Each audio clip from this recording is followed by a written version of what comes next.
Welcome to AI Role Models, a podcast from One Strategy Studio that goes beyond the hype to explore how real leaders are transforming their businesses with artificial intelligence. In each episode, I'll sit down with pioneers from the world's leading brands who are reimagining marketing, insights, and innovation with AI. But we're not here to talk about theoretical possibilities. These are candid conversations about the real challenges, unexpected victories, and practical lessons learned from implementing AI in organizations. Here's today's episode. Good morning, good afternoon, good evening, wherever you're tuning into. This is AI Heroes. I'm your host, Dave Carruthers, and I'm delighted to be joined by another fantastic guest here on the podcast, Lucy Richardson, Managing Director of Brand Legacy. Lucy, welcome to the show. Thank you for having me on, Dave. Delighted to be here. Fantastic. So tell us a little bit about Brand Legacy. Who are you? Who are you working with? Yeah, let's get everyone up to speed on that. Sure. Well, we're what I would call a boutique marketing agency. We're based in London, but we're very international in outlook and certainly in project scope. So we effectively our job is to help brands grow. I know many small, or I should say boutique marketing agencies talk about that, but we have been operating now since 2008 and have a whole host of different kind of clients, largely FMCG and often, as I say, multinationals as well. And our mission really is help brands with their growth strategy, whether it's innovation, positioning, portfolio, that kind of thing. And often our work is insight led, so it's based on consumer insight, both qualitative and quantitative. So so that's us in a nutshell. As I say, based in London, but with a very international outlook. Fantastic. And 18 years, I think the agency's been around, significant journey. How has the agency evolved over that time? Yeah, I would say that, in many ways, we, have very much kind of still have what I would call this a tried and tested, particularly on the insight side, tried and tested insight tools. But what that I think is the area where we have seen the most evolution, because over time, of course, the digital space has really changed. And so there's the whole move to online qualitative work and platforms and more digitized consumer experiences. So in many ways, I think it's made it a really made it much more efficient from an international point of view, because we haven't had to sort of fly around the world. We can talk to people in their own homes, and increasingly, of course, we can bring clients very easily into that space as well. So what we found, in fact, of course, COVID, I'm sure, Dave, many of your clients talked about this, is it was such a kind of game changer for so much of our work, I would say, in marketing, because of course we all are so used to working online, and we facilitated many workshops online with people dialing in from all over the world. And it's extraordinary what you can decide in that space and how you can get to know people actually with never physically meeting them. I can tell you one funny anecdote actually on that, Dave. One client we worked with very closely for probably 3 or 4 years, and I was convinced that the woman, the way she sort of presented herself online was very, I imagined her to be a very tall person, and I imagined another person had to be quite small, and then we met them in the flesh, and it was the other way around. It was almost comical. Yeah, it's definitely figuring out people's height based on their Zoom conversation is definitely there. And the advent of the tools, as you say, has made kind of global research and getting into consumers' home so much more accessible. Big dent for the for our air miles balances, I guess. Yes. And those trips we used to enjoy going on. But yeah, no, it's for brands and being able to talk to more people on a global basis, it's incredible. So you guys talk a lot about consumer insight-led strategy for brand growth. What does that mean in practice for your clients?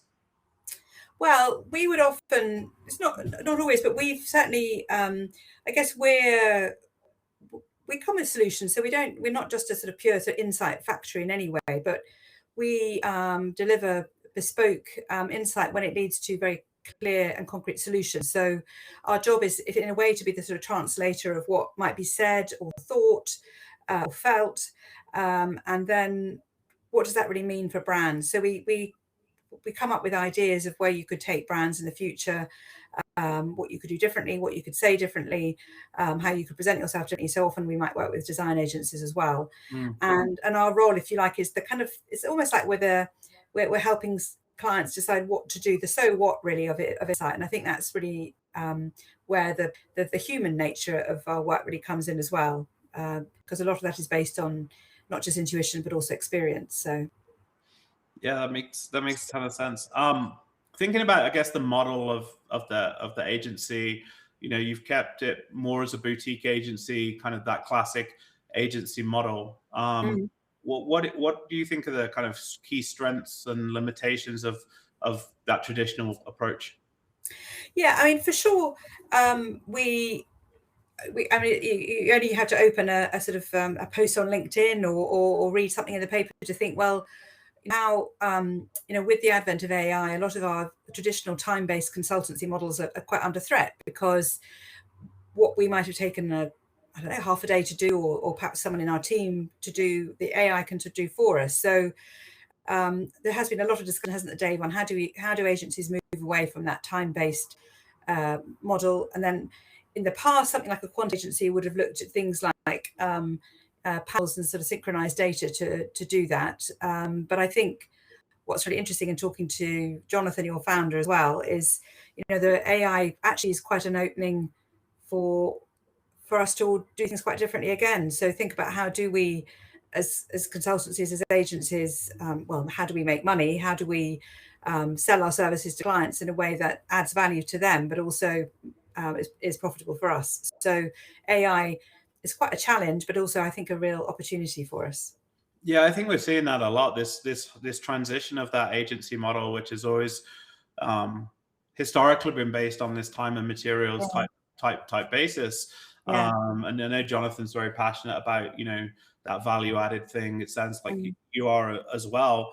I think those models are still being defined at the moment. You're seeing various AI tools pricing on a cost per outcome. You're seeing agencies look at kind of measuring value delivered, which is always a difficult way to look at things, because as agencies, we often don't have full control over the end-to-end process or the implementation and things like that. So it's a very difficult changing landscape. But I think for those agencies that are flexible and adapting kind of new ways of working, combined with what they've done traditionally and as a trusted partner, I think it's going to be a really interesting opportunity. And as you say, I think it's the next evolution and unlock some really interesting growth. So I want to pivot from here and talk a little bit about, I guess, your journey with AI, like that kind of whole discovery piece, So I guess take us back to kind of when you first, meaningfully got involved in AI. Like, obviously it's, there's so much now that it's just kind of everywhere in every LinkedIn post, as you say. It's even for someone who's like very, very strongly pro AI, I find it a little bit too much at the moment. But like, what prompted you to start exploring AI for your work, and kind of, take us back to kind of your kind of initial impressions getting started? I think it does. It did start, I would say, with a client need, actually. So it wasn't necessarily the solution, but it was a client who came to us, and in fact, we were just remembering, I think it was probably 18 months ago. So amazing how quickly time flies, doesn't it? It feels like AI is now part of the way we live and breathe, and yet 18 months ago it was still this slightly strange thing. So so the client came to us and wanted to develop some innovation platforms, but wanted to do it in a different way. And I don't know how you would probably know this, Dave, but often a client would say, well, I've got to develop my pipeline for the next, 4 or 5 years, but I really want to make sure my platform is not grounded just in sort of product renovation, but genuinely in consumer need and future consumer needs. So hence innovation platforms. And often the way we would do those, we would spend quite a lot of time looking at other sources of data. We might do some sort of future facing consumer scoping work, or perhaps with experts. We would then get in a room and, lots of smart humans, dare I say, brains together, kind of mapping and clustering and creating these innovation platforms. And so that would be quite a long process, I would say, very thorough, and lots of chances to kind of make the link and so on. And then but it was based on kind of quite substantive evidence. So the clients would then be confident that that's something they could use to ideate off for their future innovations. The client, however, said to us, I want a different way of approaching that. So, can you do it in a way that perhaps it's smarter, quicker, potentially just different? I want to do things differently. I want to shake it up a little bit. Mm-hmm. So that's really where we started thinking, well, what other alternative approaches could we take? And we were aware of what Jonathan and you guys at One Strategy Studio have been developing. So it seemed to be quite a good fit. So in a nutshell, it was a client need that kind of gave us the push, if you like, to start really engaging with AI for the first time from a project point of view. And I guess, how did you feel? Like, you kind of say the client need was driven. You'd seen what One Strategy was doing. Where was your mindset in this? I mean, I'm guessing a mixture of like excited. It's one of your clients that you've worked with for a long time, but like a little nerves. Like, yeah, talk us through that, kind of making that leap.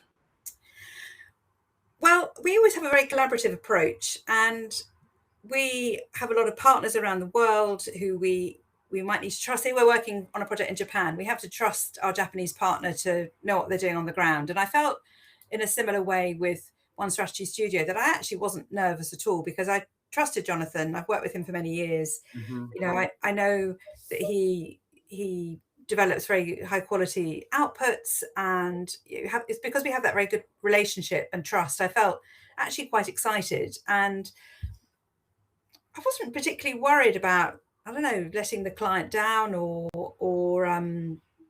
that it wouldn't get me anywhere. I guess I just had trust in the process. So yeah, well, yeah, trust in the process is definitely kind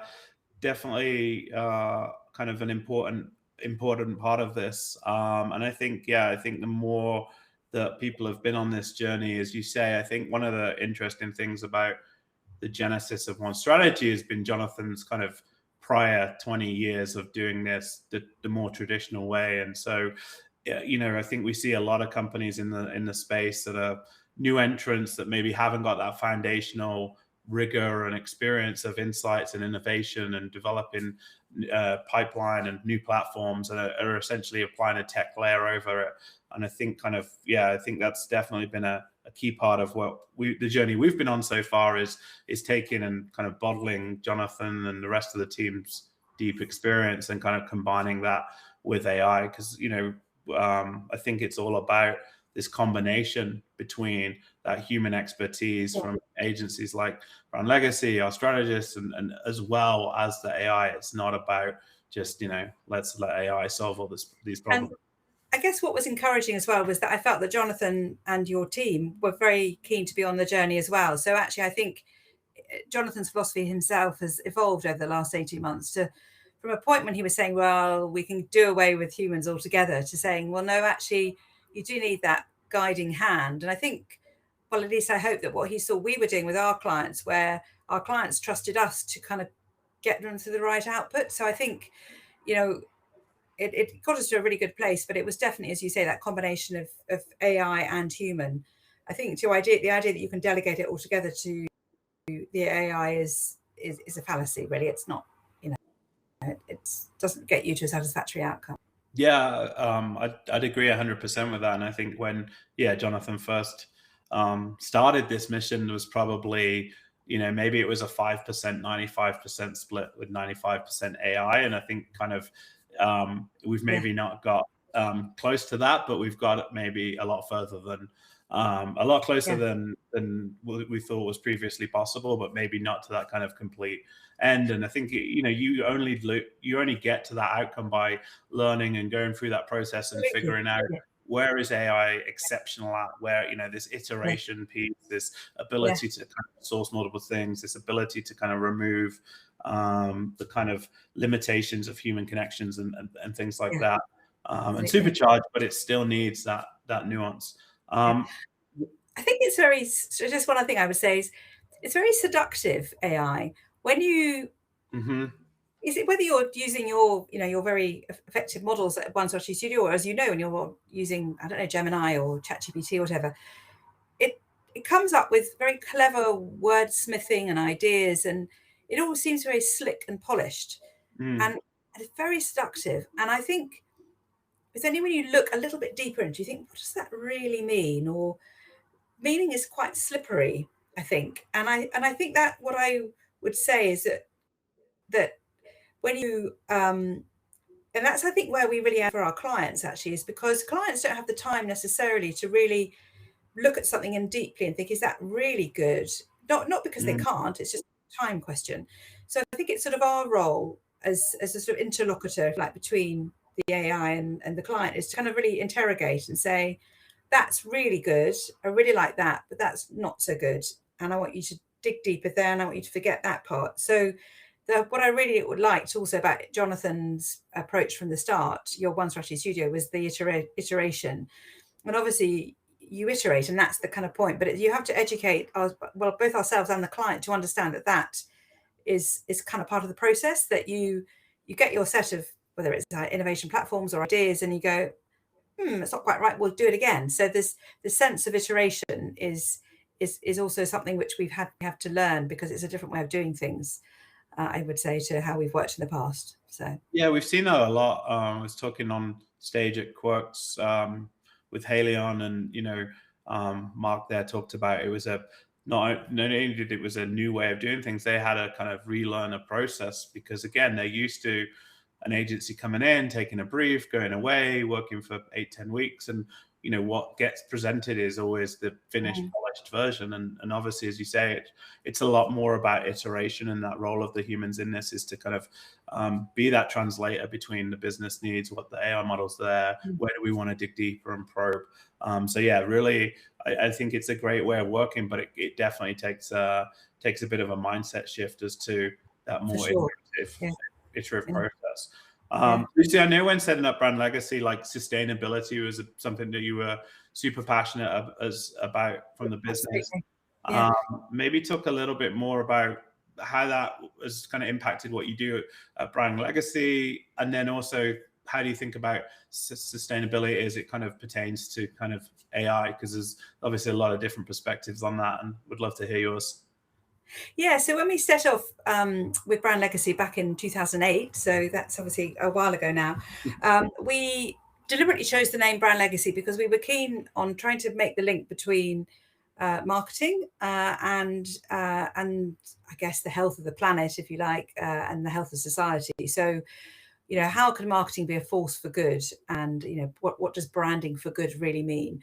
And it's been really interesting to see how marketing has been on a journey since then as a discipline. So when we started 2008, it was probably about the worst time you could possibly start at an agency, because there was a big crash, if you remember, and clients reined back on their budgets and on their projects. So we ended up really focusing back on the basics, and so it was not on the radar of marketers, and it was much more perhaps on the radar of supply chain, or often reported into the COO and things like that.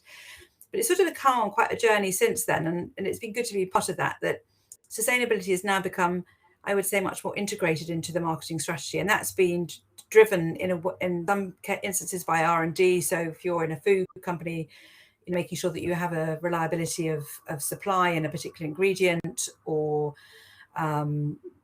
perhaps if you're in healthcare, thinking more about kind of a more sort of inclusive approach to different consumer groups or different people. And the whole brand purpose has become, obviously, and still is, a very pertinent thought. How do we give a purpose to our brand beyond a kind of the benefit and the value proposition, if you like. So it's been really interesting to see, to be part of that journey, and see the differences worldwide as well, because we don't just operate in the UK. As I said, we really understand the differences between a German consumer, a Chinese consumer, American consumer, and where they're at on that sustainability journey. So I think that's our background to it. And so when it comes to AI, it's really interesting, Dave, because AI is effectively another insight methodology, you could ask, from a marketing point of view, but it's in many ways far more than that, because there's a principle of AI, which is how can we make more out of less resource, and that is a kind of fundamental principle of sustainability in many ways, is how can we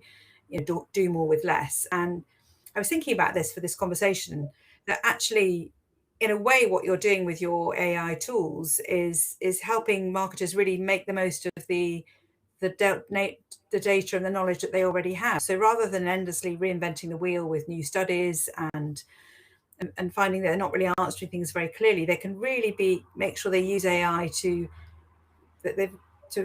be sure they've interrogated and harvested everything that they do already know. So when they do commission fresh insight, they're asking the bigger questions, or the questions they don't know, and filling the gaps in their knowledge. So I think that's a really interesting way of thinking about AI. A lot of clients, I think, have had AI on their KPIs, just having to prove to their bosses or whatever that they've done something with AI. We're all being asked to engage with it.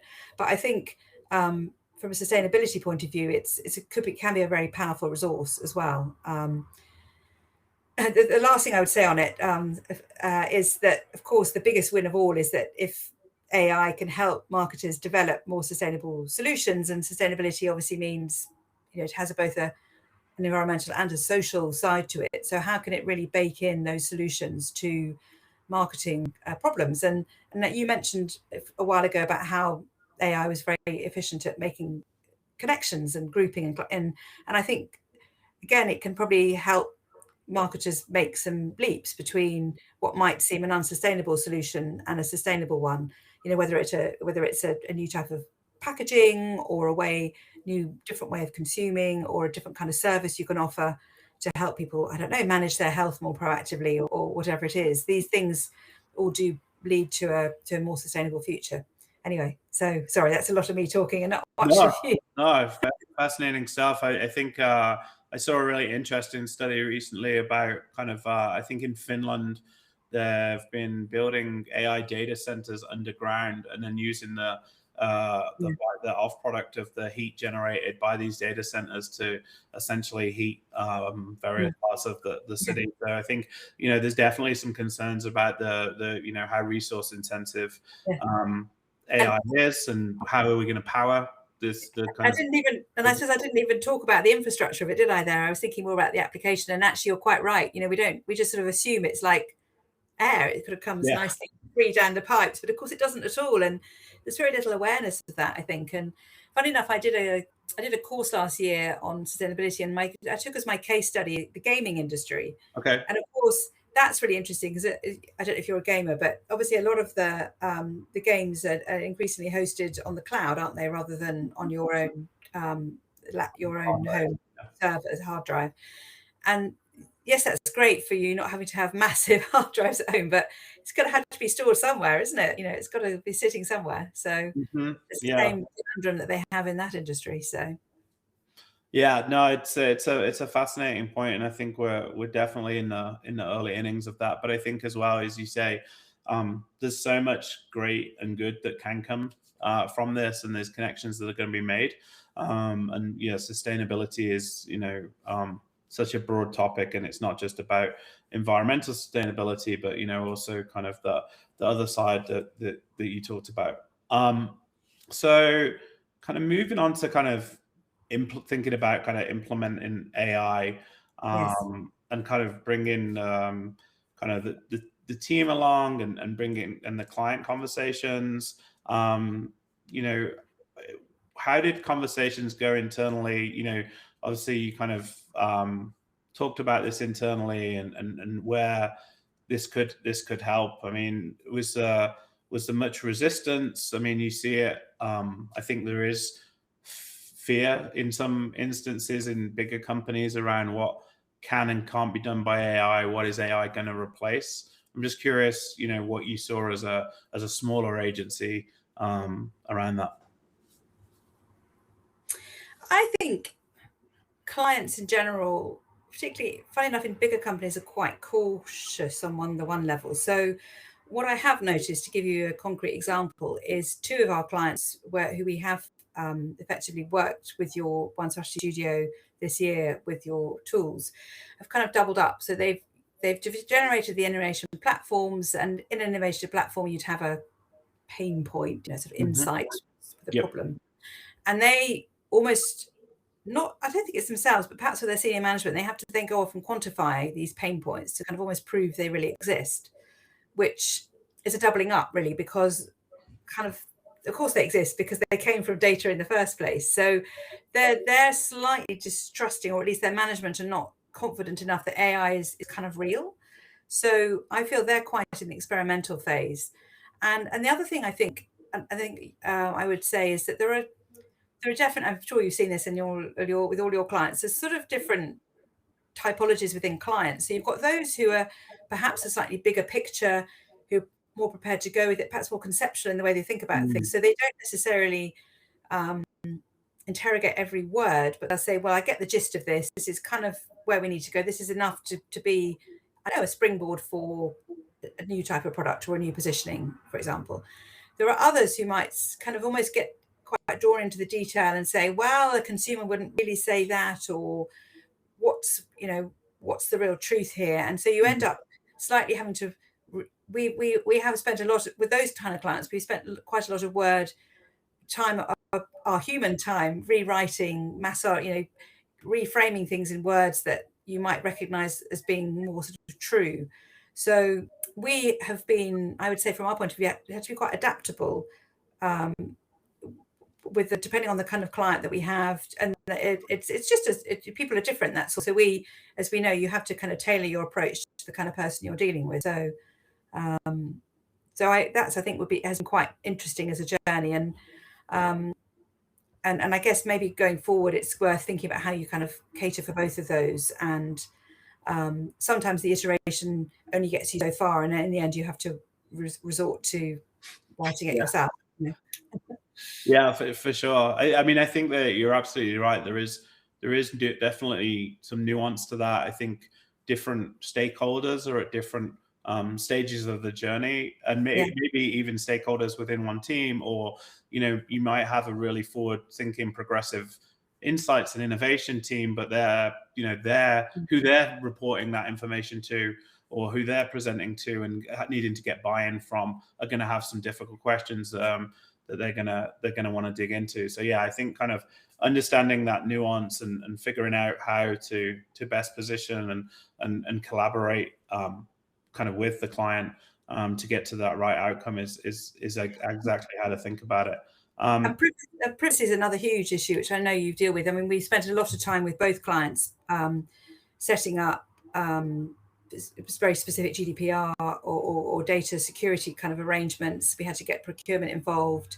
That was a conversation that Jonathan took offline with us. So I guess there was a lot of trust from our point of view that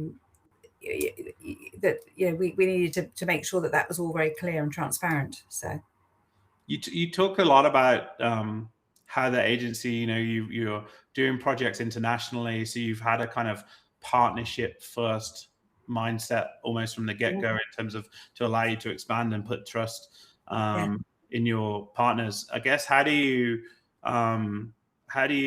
think about, as an agency, kind of sourcing those partners, working with them, and dividing kind of responsibilities between what they're bringing to the table and kind of you yourselves owning that client relationship? I mean, I'm all for transparency and collaboration. So, or maybe we should talk, Dave, concretely about the way we've so far arranged it with you guys. Is that I was always keen to kind of co-brand our approach with you, because I felt that you had the authority and the knowledge of the tool.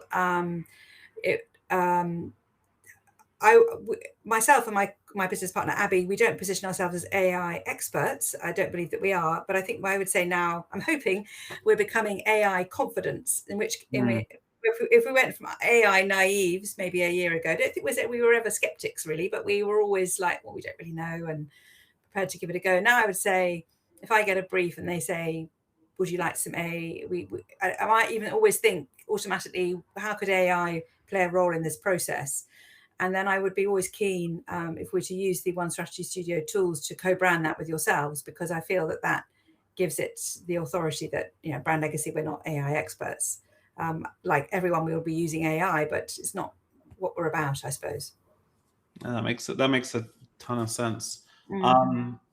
Thinking about, I guess, your own personal journey, less about working with One Strategy, but how has kind of the broader AI landscape changed your kind of day-to-day work. Yeah, I think when we talked earlier, you'd mentioned a lot about, not having to do all the work yourself. Like, what has that freed you up to focus on, and what are you seeing there?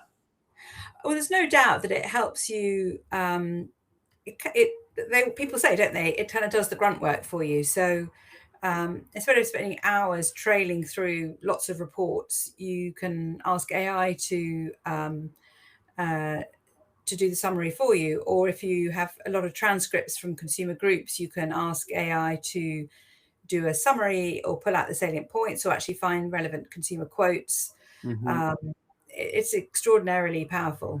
And it's sometimes you think, oh, has it just done my job for me? But I guess the point is it's just saved you a lot of time and allows you more time to then look at those connection points between different insights, or really craft your final recommendation, or think about how you might use AI in a workshop. So I would always now be encouraging clients to use. We ran a big workshop back in Stockholm, actually, earlier in the year, and we got all the clients work with AI within the workshop to come up with ideas, how to craft their concepts. It's kind of part and parcel of the way clients are beginning to work as well. So yeah, I think it's really, it's kind of accelerated the creative process on the one hand. The only thing I would say on the downside is it's still incredibly overwhelming. So you ask it to come up with one idea and it comes back with 500. So you need to be able to work out which ones are the good ones. And perhaps that's where it comes in. I mean, that's one of the things that's maybe been more challenging about it, is the kind of abundance of AI, or Right. how much it can give you, and when's the right time to kind of narrow down. So how do you think about pulling in that, obviously it's freeing up more time for that strategic, deeper thinking work, but how do you think about kind of that challenge? Maybe in a way it makes you more rigorous, because you have to go back more. So you really need to go back to the principles of, is this idea comprehensible, relevant, differentiated, ownable, etc. So going back to those real criteria of what makes an idea good from a marketing point of view, what makes a brand successful. So I think it forces you to really think about interrogating your own ideas, because I guess if you have a finite amount of time for a project and you've spent let's say you spent 9/10 of the time summarizing and getting yourself to a kind of good summary of a synthesis of what the project is about, you've only got the 10% of the time to think about the answer. If you could even switch that to be 50/50, that gives you a huge amount more time to think about really getting the right answer. I think that makes sense. Yeah, I mean, we see it very much as that force multiplier, Yeah. to enable you to really go deeper there. Yeah. I guess looking forward, Yeah. what advice have you got for other boutique agencies that are on this journey? Is there anything you'd have done differently in hindsight? Is there anything you're planning to do over the next 12 to 18 months? How do you see the tool set and the partnerships that you're forming changing over the next few months? I mean, I certainly would say, firstly, to boutique agencies, have a go. Dive in. Definitely find some expert partners to help you with that. It's been slightly like bit of an cave for us, in that once we've started looking at particular solutions it can help us with, we start to ask ourselves, what more can it do to help? So there's almost like as we become more confident, we'll begin to think about using AI more ourselves to help with some of our client solutions. So or challenges that they come to us with. So I think it's certainly a journey, and it's by no way near. I think we're still very much at the start of that journey of working with AI and sort of integrating it into the way we work. And I think also it's really important to think about the juniors as well. And as they come into the working world, how do we make sure we just don't work with juniors because we now have AI? That would be catastrophic. And we need to think about harnessing AI, using their extraordinary digital skills to really do that, I think. So we did a project last year with Gen Z and sustainability, actually, and we hired a graduate to work with us on that specific project because we felt she had the unique understanding of Gen Z that we just didn't have as slightly older consultants. And we could have asked AI to pretend to be a Gen Z person, I guess, but actually it was much better to have a real one in the room and applying those skills. I think that applying her perspective to the insights that we were gleaning. So for sure, I think it's something that comes up on almost every episode. This kind of, what does it mean for junior researchers, graduates, people coming in? Where do I think as we've all kind of grown our careers, we started in the trenches and learned with doing the foundational tasks, and we got better and things like that. And I think that still is going to apply. I just think that potentially the acceleration curve will be quicker, and it's a different it's going to be a different path to maybe what you and I went through in a pre-AI era. But I think my daughters are 13 and 15, and just thinking about what does that mean, for what skills are important, where's that heading, what are they going to be when they grow up? It's kind of really interesting to see how that's evolving. I guess what excites you most about where this is headed? Oh, that's a good question. What excites me the most? I think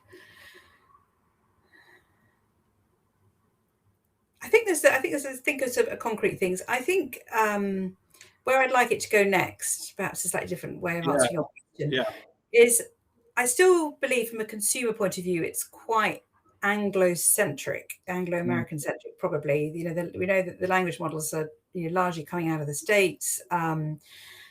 I sometimes feel that nuances are lost at a local level, and I think it would be really powerful to look at how AI could genuinely kind of have that more multinational perspective. I remain less convinced at the moment that AI is genuinely looking at what's happening in perhaps slightly less well-known corners of the world, parts of Africa, for example, or China, or it's got that sort of quite westernized view of things. So I would that would be one question that I would have, which I think is really important for multinational work as well, because we need to make sure we don't have that just a kind of a sort of biased view of the world, I guess. What I think is, having said that, I think it is really exciting because it does, in some ways, technology generally does enable incredible new connections and new. It is a whole new global language, and actually, just as we're embracing AI, so is the whole of the rest of the world, and actually, people will then share a common language much quicker at the same time. So that, I think, is really exciting, that it will become effectively a truly global language. I suppose it's always a bit scary, Dave, isn't it? Think about the dominance of the larger tech companies, and how American is that versus generally global, and how do we manage all the data privacy around that as well? I think is really key, or data ownership at least going forward. So I think that is something which certainly companies will be grappling with as well. I think the data side of things is fascinating. I've always been in the I've been more in the camp of like the more you share, the better the experience of many of these products is. Therefore, for the most part, them leveraging the data to make my consumer experience better, more personalized, more unique to me is largely a good thing. Clearly, there's some that break that trust, break that privacy, the problems. But even just the fact, it's fascinating even to just ask ChatGPT or Claude, hey, what do you know about me? And just the amount of it's like looking in a mirror, and it's obviously inferred that from all the different things. Let's do that. You drive this car and you work in this and building this project, and it's like, okay, it makes sense, but it's just like, oh yeah. I mean, I think sometimes Claude knows more about me than I know about myself sometimes. There is an interesting point, very important point for brands, and I think it's really significant for the strategy generally, is that obviously we're going to be moving away from the broadcast model altogether for brands, and that not only are we into search, we're even beyond search engine optimization, where you can sort of make sure you get yourself up the rankings, that consumers can really interrogate your brand, and whether and what they will seek after more than anything is authenticity. So the whole greenwash piece is really interesting, is that there's no way you can get away with greenwash or any sort of anything that's not transparent about the way you go about your business. So it's not just about the environment, it's about just generally good principle, good ways of running a business and running brands and delivering services.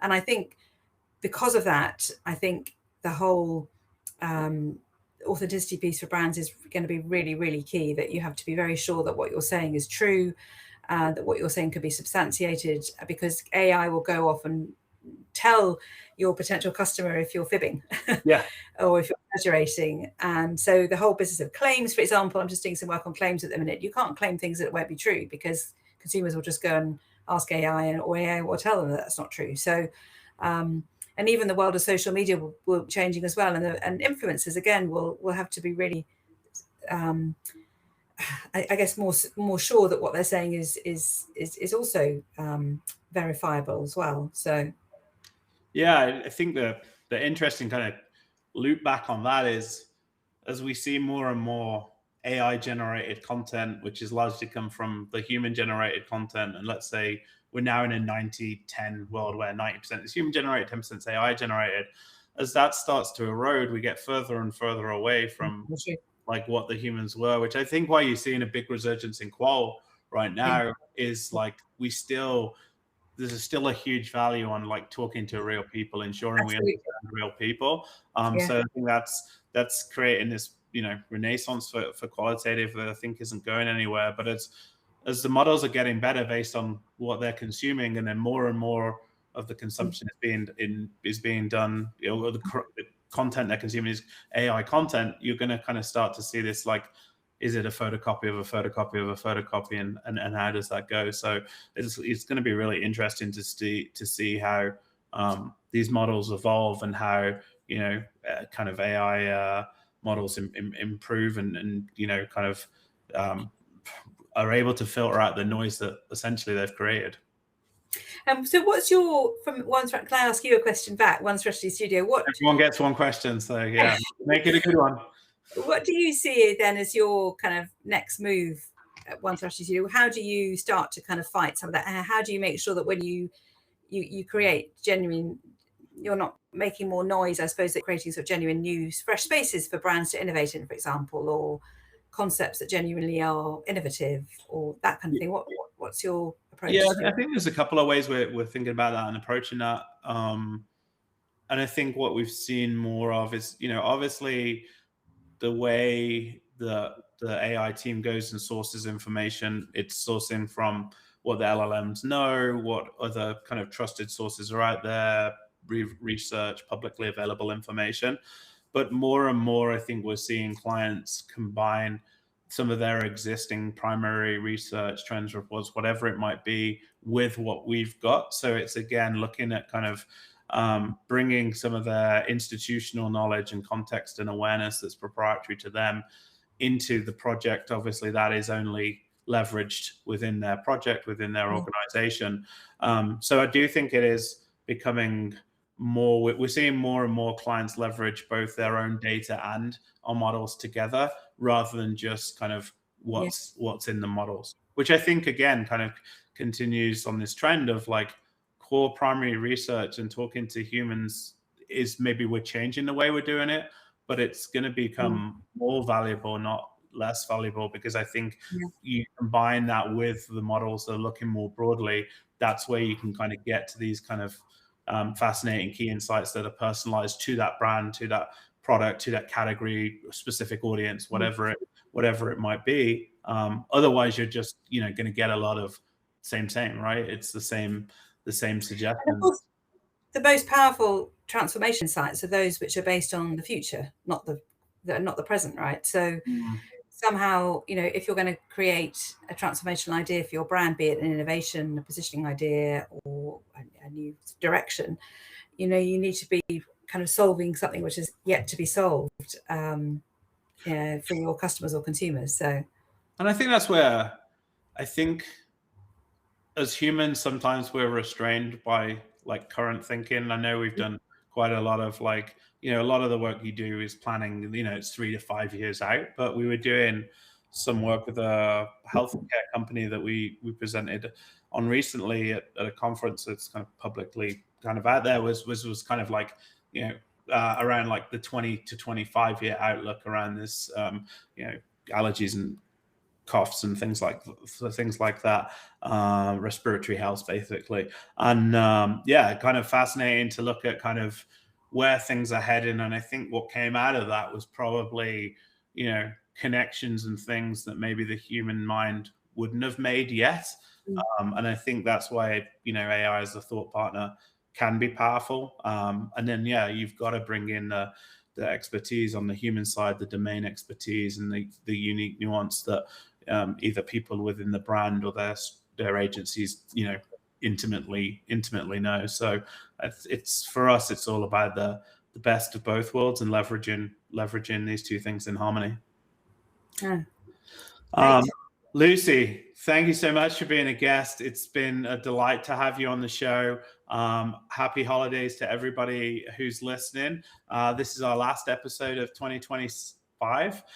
So we'll see you again in 2026 and look forward to welcoming more top insights, innovation, and marketing leaders to talk about AI. Thanks for being a guest, Lucy. Thank you very much. I really enjoyed it, Dave, and happy holidays to you. For sure. Thanks, Lucy. Okay. Bye. Bye. Thanks for tuning in to AI Role Models. Follow now wherever you get your podcasts to be notified of new episodes. Connect with One Strategy on LinkedIn to join us for live recordings. Don't forget to leave a review, and we can't wait to see you again soon for our next episode.